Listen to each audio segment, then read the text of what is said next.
In diesem Video wollen wir uns anschauen, wie man einen Timer programmieren kann, der Positionen nach einer bestimmten Zeit schließt, wenn sie nicht im Profit sind. Schauen wir uns mal an, wie man sowas mit MQL5 programmieren kann. In diesem Video werden wir einen Expert Advisor erstellen, der Trades auf der Grundlage bestimmter Bedingungen öffnet und schließt. Sehen wir uns an, wie wir das machen können.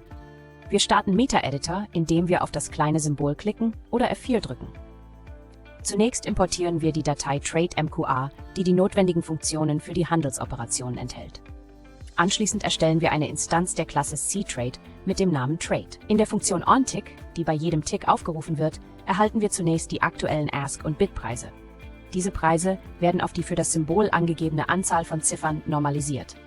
Anschließend wird mit der Funktion PositionsTotal geprüft, ob es keine offenen Positionen gibt.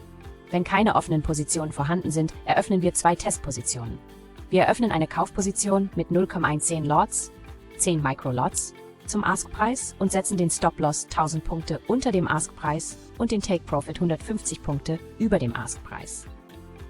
Analog dazu eröffnen wir eine Verkaufsposition mit 0,10 Lots zum Bid-Preis, wobei wir den Stop-Loss 1000 Punkte über dem Bid-Preis und den Take-Profit 150 Punkte unter dem Bid-Preis setzen.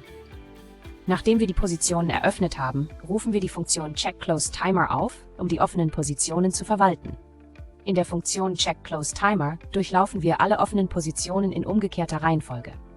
Für jede Position erhalten wir das Positionsticket und die Eröffnungszeit. Wir konvertieren die Eröffnungszeit in eine Struktur, um die Eröffnungsstunde zu extrahieren. Wir ermitteln auch die lokale Zeit und wandeln sie in eine Struktur um die aktuelle Stunde zu extrahieren. Anschließend berechnen wir die Differenz zwischen der aktuellen Stunde und der Eröffnungsstunde. Das Positionsticket, die Eröffnungszeit, die Ortszeit und die Differenz zwischen der Eröffnungs- und der aktuellen Stunde werden zu Debugging-Zwecken im Chart ausgegeben. Anschließend wird der Gewinn der aktuellen Position ermittelt. Wenn die Position länger als eine Stunde geöffnet war und der Gewinn negativ ist, schließen wir die Position mit der Funktion Trade.PositionClose. Zum Schluss drücken wir F7, um den Code zu kompilieren.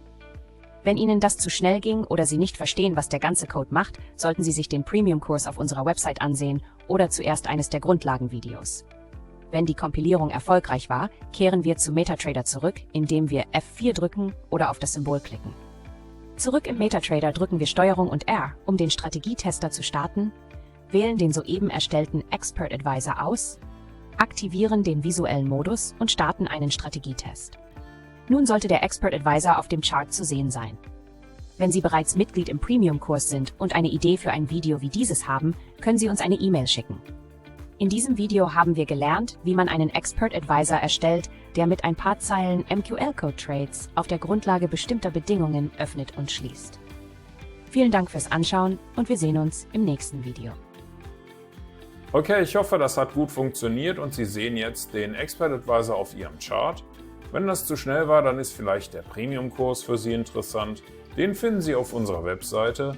Ich sage vielen Dank fürs Zuschauen und wir sehen uns dann im nächsten Video.